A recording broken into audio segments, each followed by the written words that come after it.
Latest எபிசோடுகளை விளம்பரங்களே இல்லாமல் காணுங்கள்.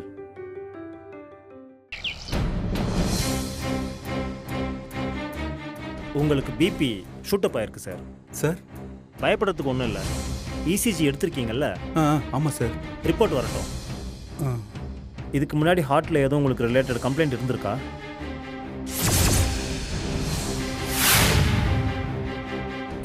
அது வந்து டாக்டர், எது இருந்தாலும் மறைக்காமல் சொல்லுங்கள் சார். நீங்கள் சொல்கிறத வச்சு தான் நாங்கள் கரெக்டான மெடிசன்ஸை கொடுக்க முடியும். ஒரு முறை பைபாஸ் சர்ஜரி பண்ணியிருக்கேன் டாக்டர். சார் என்ன சொல்கிறீங்க சார்? ஆமாம் டாக்டர். பைபாஸ் பண்ணி எத்தனை நாள் ஆகுது? ஒரு 6 மாதம் இருக்கும் டாக்டர். என்ன சார் நீங்கள் வந்த உடனே முதல்ல இதை தானே சார் சொல்லியிருக்கணும்? Doctor, ECG report.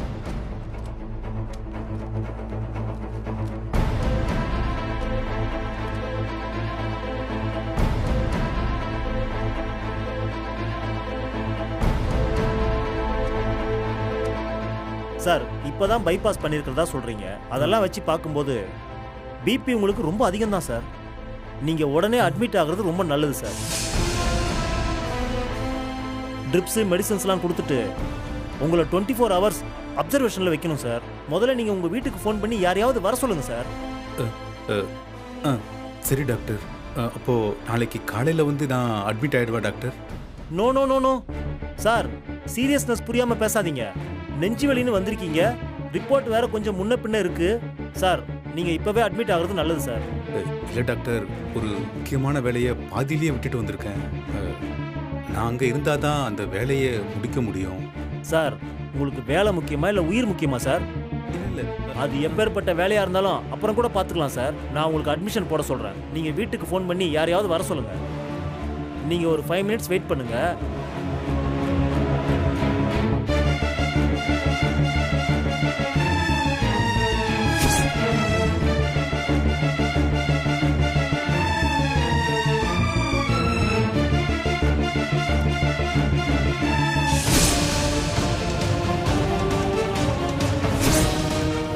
Sir sir sir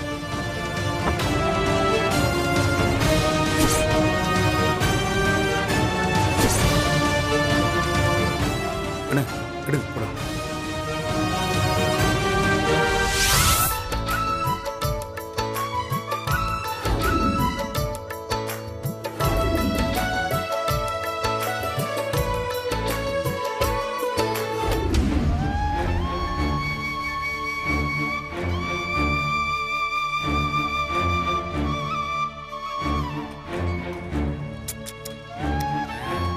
மார்க்கே, இங்க வாடா. சொல்லாம எங்க போன? போன் அடிச்சு எடுக்கவே இல்லை. எப்படா? கவனிக்கலடா. என்ன இவ்வளவு சாதாரணமா சொல்லிட்ட? 5-6 தடவை போன் அடிச்சு எடுக்கல, உடனே பயந்துட்டேன் தெரியுமா? டேய், இதுல பயப்படுறதுக்கு என்னடா இருக்கு? என்னங்க சீதா, இவ்வளவு நேரம் எங்க காணாம போயிட்டீங்க? போனை ஏன் எடுக்கல? அது சைலண்ட்ல இருந்தது, அதான் கவனிக்காம விட்டுட்டேன். உண்மையை சொல்லுங்க, என்ன ஆச்சு? எங்க போயிட்டு வரீங்க? அடா ஒண்ணும் இல்ல சீதா, அந்த விறக பாரு, பச்சை கொடுத்துட்டான் பாரு, அதான் கண்ணெரிச்சல் தாங்க முடியல. சரின்னு சொல்லிட்டு கொஞ்சம் வெளியே இருந்துட்டு வந்தேன். அது எப்படி எங்களுக்கெல்லாம் கண்ணெறியாம உங்களுக்கு மட்டும் கண்ணெரிச்சல் வந்துடுச்சு? நீங்க போய் ஒரு ஓரமா உட்காருங்க, எல்லா வேலைகளையும் நாங்க பாத்துக்கிறோம். அதெல்லாம் பயப்படுறதுக்கு ஒண்ணும் இல்ல சீதா, நீ சும்மா இரு. மார்க்கே, பிள்ளைங்க மேல இருக்கிற கோவத்துல நீ இப்படி ஓடிட்டு இருக்கிற. மனுஷன் புத்தி ஒன்னா வேகமா ஓடலாம், அதுக்கு வயசு உடம்பும் ஒத்துழைக்கணும்ல. ஏண்டா, ஒரு 10 நிமிஷம் வெளியே போயிட்டு வந்ததுக்கு இவ்வளவு பிரச்சனையா? நீங்க ஏன் கோவப்படுறீங்க? உங்க மேல இருக்கிற அக்கறையில தானே சொல்றோம். சீதா, ஒண்ணும் இல்ல சீதா, அதை நான் பாத்துக்கிறேன். டேய், என்னடா பண்ணிட்டு இருக்கீங்க? சீக்கிரம். ஏய், காயெல்லாம் இன்னுமா வெட்டாம இருக்கீங்க? என்ன பண்ணிட்டு இருக்கீங்க? இந்த பாரு, தக்காளி எல்லாம் வழியிலே வச்சிருக்கீங்க, அந்த பக்கம் வை. சீக்கிரம் கொஞ்சம் ஃபாஸ்டா விட்டுங்கப்பா. அட விடுமா சீதா, சில வயசானவங்களுக்கு சும்மா உக்காண்டு இருக்கிறது தான் வியாதியே. சில பேர் மனசுக்குள்ள யூத்துன்னு நினைச்சிட்டு இருப்பாங்க, அதே எண்ணத்தோட தான் நிக்காம ஓடிட்டு இருப்பாங்க.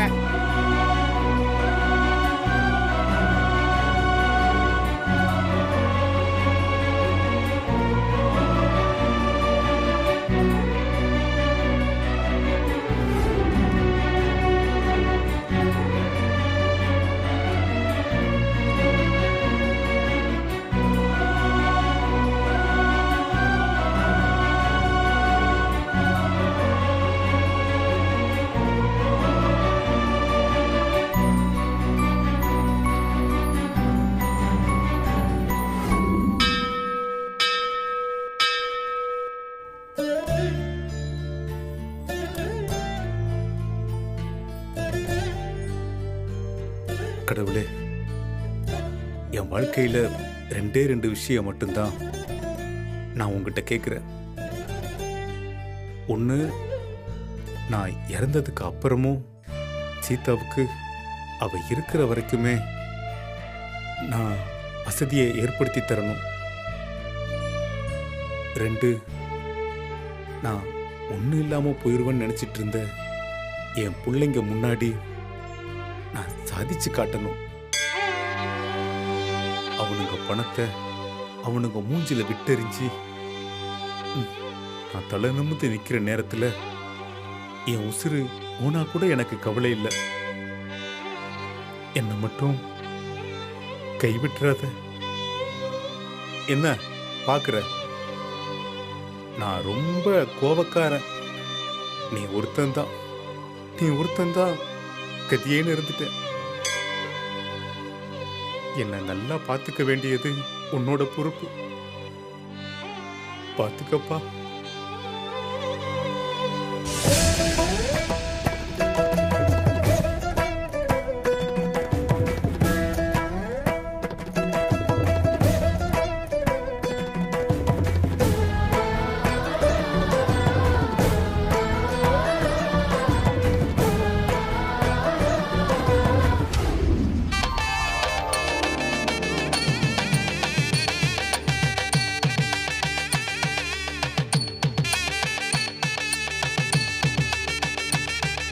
என்னடா நீலா?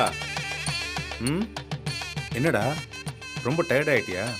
உண்மையை சொல்லணும்னா உடம்புக்குள்ள ஒரு புது சக்தி வந்த மாதிரி இருக்குடா. என்னடா என்னென்னமோ பேசுற? நேத்து ராத்திரி நான் இங்க இல்லாம இருந்திருந்தா என்ன பண்ணிருப்பேன்? என் வீட்டு ஹாலில் படுத்திருந்திருப்பேன். என் மருமக வழக்கம் போல என் மகன்கிட்ட ஏதாவது சொல்லி திட்டி இருந்திருப்பா. நானும் அதை அப்படியே கேட்டுக்கிட்டு தூக்கம் வராம வெளியில படுத்திருந்திருப்பேன். என் பையன் எழுந்து வந்தா தூங்குற மாதிரி நடிச்சிருந்திருப்பேன். காலையில ஒரு 3-4 மணிக்கு மேல அதுவா சொக்கி தூக்கம் வந்தாதான் உண்டு. மனசுக்குள்ள 1008 யோசனை ஓடி இருந்திருக்கும். இன்னும் எத்தனை நாளைக்கு இப்படியே இருக்க போறோன்னு யோசிச்சுட்டு இருந்திருப்பேன். ஆனா இன்னைக்கு அப்படி எந்த யோசனையும் இல்லாம இந்த வயசுலயும் நம்ம ராப்பகலா வேலை செய்ய முடியும்னு அதை நினைக்கும் போது ரொம்ப சந்தோஷமா இருக்குடா. டேய், நீ தான் நெருப்பு மாதிரி பத்தி எரிஞ்சு மின்னல் மாதிரி அங்கேயும் இங்கேயும் ஓடி ஆடி பயங்கரமா வேலை செஞ்சியாடா. டேய், உண்மையிலேயே பசங்களுக்கு தாண்டா நன்றி சொல்லணும். அவங்க இல்லைன்னா இந்த வாழ்க்கை இவ்வளவு சுவாரஸ்யமா இருந்திருக்காது. இவங்க எல்லாரும் சேர்ந்து தான் நம்மள இந்த அளவுக்கு எனர்ஜியோட வச்சிருக்காங்க.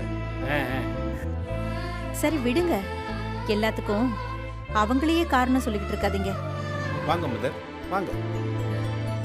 ஏம்பா, இந்த ரவி வராம எங்க போயிட்டான்? அவன் ஏதோ ஃப்ரெண்டு கூட சேர்ந்து பிரிண்டிங் கான்ட்ராக்டா அதை எடுத்து செய்யறேன்னு சொல்லிட்டு போயிருக்கான். அவன் படிச்சதுக்கு ஏத்த மாதிரி ஏதாவது ஒரு வேலை கிடைச்சிருந்தா நல்லா இருந்திருக்கும். மார்க்கண்டேயன், வாங்க வாங்க ஐயா. வாங்க சார். வணக்கம். வணக்கம் வணக்கம். மார்க்கண்டேயன், உண்மையை சொல்லணும்னா நேத்து உங்களுக்கு கொடுத்த கான்ட்ராக்ட்ல எனக்கு உடன்பாடே கிடையாது. என் மனசுக்குள்ள ரொம்ப யோசனை ஓடிக்கிட்டே இருந்தது. ஆனா நான் எதிர்பார்த்ததை விட பிரம்மாதமா பண்ணிட்டீங்க. இன்னும் சொல்ல போனா பிரம்மாண்டமா பண்ணிட்டீங்கன்னு சொல்லலாம். ரொம்ப சந்தோஷமா இருக்கு சார். பிரசாதத்துக்கும் அன்னதானத்துக்கும் நேத்து கூட்டம் ரொம்ப அதிகமாயிடுச்சு. கோவில் நிர்வாகிகள் எல்லாரும் இருந்து உட்கார்ந்து சாப்பிட்டுட்டு எல்லாருமே உங்க சாப்பாடை பாராட்டிட்டு போயிருக்காங்க. ரொம்ப நன்றி சார். சார், இதுல நான் சொல்றதுக்கு என்ன இருக்கு? நீங்க எங்க மேல வச்சிருந்த நம்பிக்கை வீண் போயிடக்கூடாதுன்னு தான் நினைச்சிட்டு இருந்தோம். ஆண்டவன் அருளால நல்லபடியா முடிஞ்சது. அந்த பணத்தை கொடுங்க.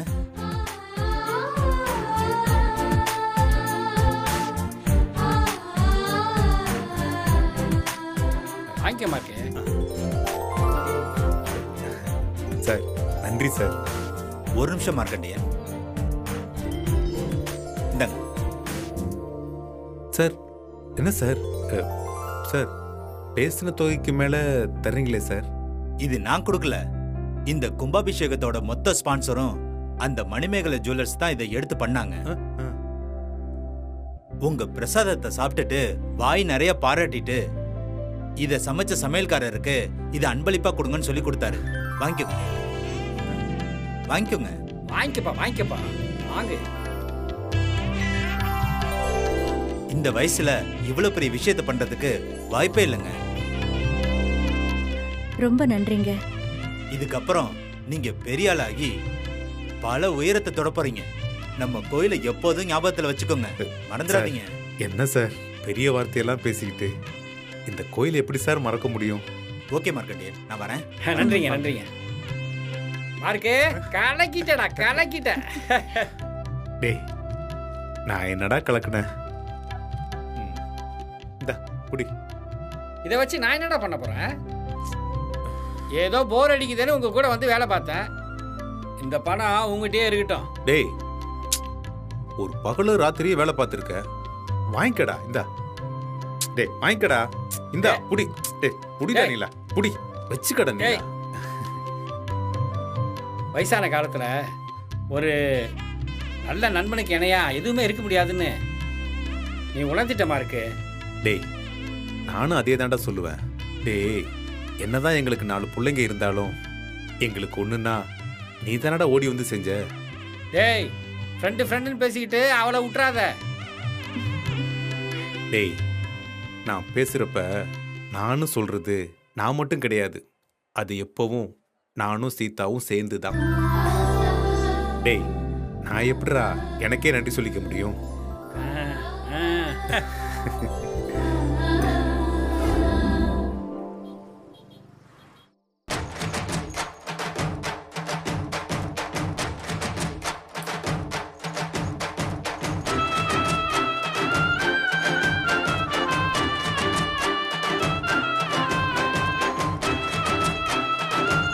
மா மா ஆ, அதுக்காங்க என்னடா ஆத்த மாட்டவங்க மாதிரி கத்தி நிக்கிற? என்ன பசின்னு சொன்னல, சாப்பாடு செஞ்சிட்டே இல்லையா நீ? சோறு ஆயிடுச்சுடா, குழம்பு கொச்சு நிக்குது. ஒரு 10 நிமிஷம் இரு. மோ பசிதுன்னு சொல்லுங்கற, இன்னுமா நீ சமைச்சுனுங்கற? ஓ பசிதா, இரு நான் வண்ட அவுட்ல குழம்பு வாங்கி வரேன். ஐயோ வாணா ஏன்? மலரு தஞ்சா திட்டும். போடுறா. மா நானே ரோட்டாண்ட போய் அத்தோ சாப்பிட்டு வந்துறேன்னா. டேய் ஆமாடா பாண்டி, மொய்ங்கா முட்டையெல்லாம் போட்டு அத்தோ சாப்பிட்டு ரொம்ப நாள் ஆகுதுடா. அப்பாவுக்கு ஒரு பார்சல் வாங்கிட்டு வந்துரு. அப்படியே வாழைத்தண்டு சூப்பு எக்ஸ்ட்ரா ஒரு பாக்கெட் வாங்கிட்டு வந்துரு. நமக்கு அப்படியே என்ன கண்ணு கேட்ட கட்டிங்க இல்லக்கா, அது பொண்டாட்டி வந்து- கூப்பிட்டா அச்சி ஏன் ஓடு ஐயா காசு வச்சு விளையாடுங்கற, நீ அச்சு தொத்துறா உங்கள. ஆமா ஒரு 200 ரூபாய் தான் கொடுமா ப்ளீஸ். போய் உட்காருங்கடா, சோறாக்கி நிக்கிற, போய் உட்காருங்கடா. போங்க, துட்டு வச்சு விளையாடுறதுக்கு என்னண்டே கேக்குறான் பாரு. ஏய் சின்ன மலர் வருது டேய். அது என்னப்போ? டேய் என்ன பேசுனீங்க? பின்ன அன்னைக்கு போனது இன்னைக்கு தான் வருது. நடுவில் ஒரு ஃபோன் கிடையாது, நம்மளா நல்லா இருக்குமா இல்லையான்னு ஒரு மெசேஜ் கூட கிடையாது. அந்த மாதிரி நினச்சா வருவாங்க, நினச்சா போவாங்க. நம்ம போய் பேசினுங்க நம்ம.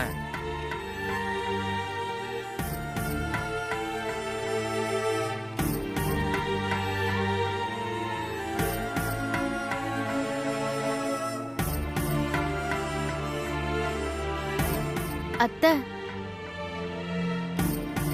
யாரும் என் கூட பேச மாட்டீங்களா? ஏமா இப்ப கூட நீ வெறுங்கையை தான் வீசிட்டு வந்திருக்குல்ல, இனிமே நீ இங்க வந்து இருக்க போறது இல்லல்ல? யோ இன்னத்துக்கு இப்ப சம்பந்தம் இல்லாம இப்படி பேசுனுக்குற? இந்த பாரு கண்ணு, நீ வந்து இங்க இருக்கிறன்னு ஒரு வார்த்தை மட்டும் சொல்லு கண்ணு. அப்பாலிக்கா நம்ம எது வேணாலும் பேசிக்கலாம். நான் வீட்டுக்கு வந்திருக்கேன், என்ன உள்ள வான்னு கூட ஒரு வார்த்தை யாரும் கூப்பிட மாட்டீங்களா?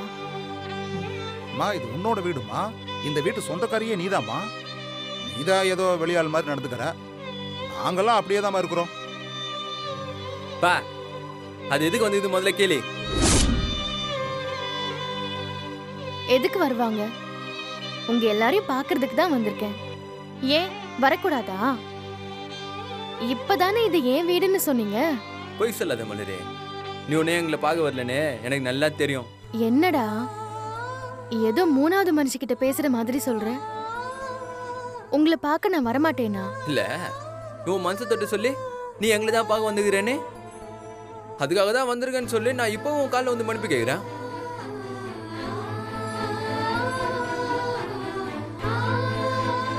இல்லல்ல இப்போ சொல்லு, என்னத்துக்கு வந்துக்கிறேன்? அது எதுக்கு வேணாலும் வந்துட்டு போட்டோம். ஏன் அது இங்க வரக்கூடாதா? நீ சொல்லு கண்ணு. அத்தை, அக்காவோட பொண்ணு பெரியவளாயிட்டா. அப்படி சொல்லு. கேட்டீங்களா? கம்னு கடை. யாரு கண்ணு? தமா துண்டா வாசல்ல விளையாடின்னு இருக்குமே ரேவதி பொண்ணு. அதுவா வயசுக்கு வந்துச்சு. ஆமா அத்தை. அக்கா வீட்ல ஃபங்க்ஷன் வச்சிருக்காங்க. அதுக்கு என்னையும் கூப்பிட்டிருக்காங்க. நான் மட்டும் எப்படி தனியா போறது?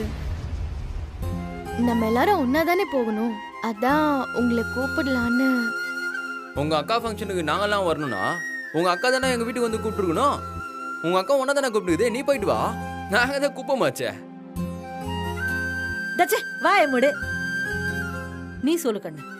அத்தை, நான் வீட்டை விட்டு வந்ததுக்கு அப்புறம் எங்க வீட்ல நடக்கிற முதல் ஃபங்க்ஷன் இது.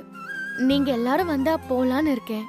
இல்லனா நானும் போக மாட்டேன். ஃபங்க்ஷன் எங்கம்மா வச்சுக்கிறாங்க? வீட்டு பக்கத்துல இருக்கிற ஒரு மண்டபத்துல. ஓஹோ. மலரு, நாங்க காலையில வர்றோமா? எப்பா? டேய் சும்மா டே.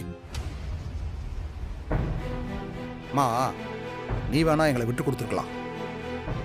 ஆனா நாங்க எப்பவுமே உன்னை எங்கேயுமே விட்டு தர மாட்டோம்மா. நாங்க எல்லாரும் வர்றோம்மா.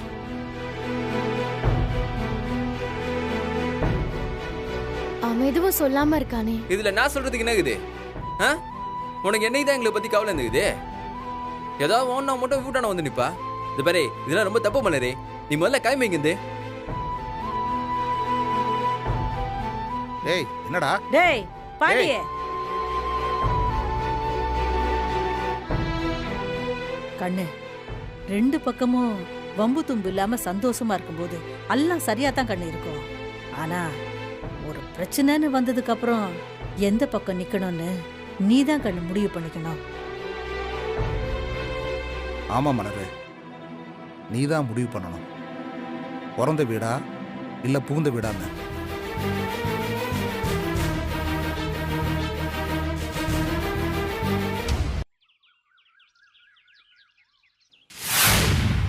சொல்லு ரேவதி. கிளம்பிக்கிட்டு இருக்கேன். எல்லாரும் தான். சரி சரி ரேவதி, எத்தனை வாட்டி சொல்லுவ? வர வை. எங்க போறேன்? வந்துடுறேன். வையன் முதல்ல போன வை.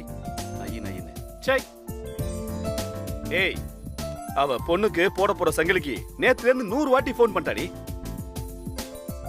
எதையும் மறந்துடாதே, எதையும் மறந்துட்டு வந்துடாதேன்னு திரும்ப திரும்ப சொல்லிக்கிட்டு இருக்கா.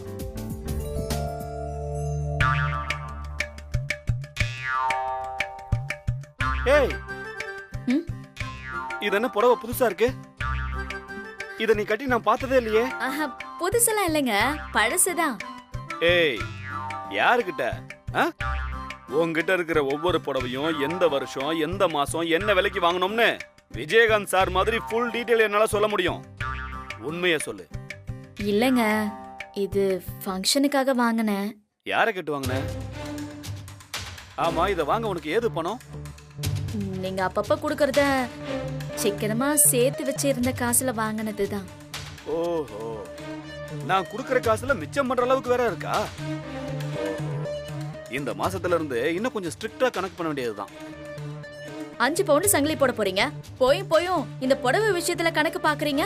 ஓ, நீ அப்படி வரியா? சரி, இது ஃபங்க்ஷனுக்கு தானே வாங்கினேன். ஆமா. ஒழுங்கா ஃபங்க்ஷனுக்கு போயிட்டு வந்த உடனே மடிப்பு கலையாம அதை என்கிட்ட மடிச்சு கொடுக்குறேன். பில்லையும் எடுத்து வை, மாத்தி நான் காசு வாங்கிட்டு வரேன்.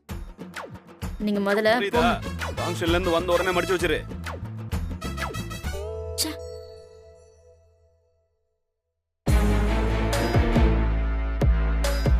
என்னையா மாப்பிள, போவோமா? போலாம். பெருசா முறுக்கிட்டு இருந்த, இப்படி கேட்ட உடனே என் கார்ல வர ஒத்துக்கிட்ட. நான் எதுக்கு மாமா உங்க கார்ல விழணும்? உங்க மக தான். எங்க நீங்க தனியா வராதீங்க. எங்க அப்பா மானம் போயிடும். அது மட்டும் இல்லாம ஏமானமும் போயிடும். அதனால தயவு செஞ்சு எங்க கூட வாங்கன்னு உங்க பொண்ணு கெஞ்சி கூத்தாடி கேட்டுட்டதால நான் வரேன். வேணான்னா சொல்லுங்க, நான் வேணா பஸ்ல வந்துடுறேன். இந்த வீம்புக்கு ஒன்றும் பிரச்சனை இல்லையா? ஏமாமா, 5 பவுண்ட்ல எங்க அக்கா பொண்ணுக்கு நான் சங்கிலி போட்டா சபையில எல்லாரும் முன்னாடியும் என் காலை தொட்டு கும்பிடுறதா சொல்லியிருக்கீங்க. நீங்க வேற மானஸ்தன், சொன்ன சொல்ல மாற மாட்டீங்கல்ல? 5 பவுன் ரெடியா இருக்கு. சபையில நான் போடுறேன். அதுக்கப்புறம் நீங்க எனக்கு பண்ண போற பாத பூஜை சம்பிரதாயம் அதெல்லாமே தனியா வச்சுக்கலாம்.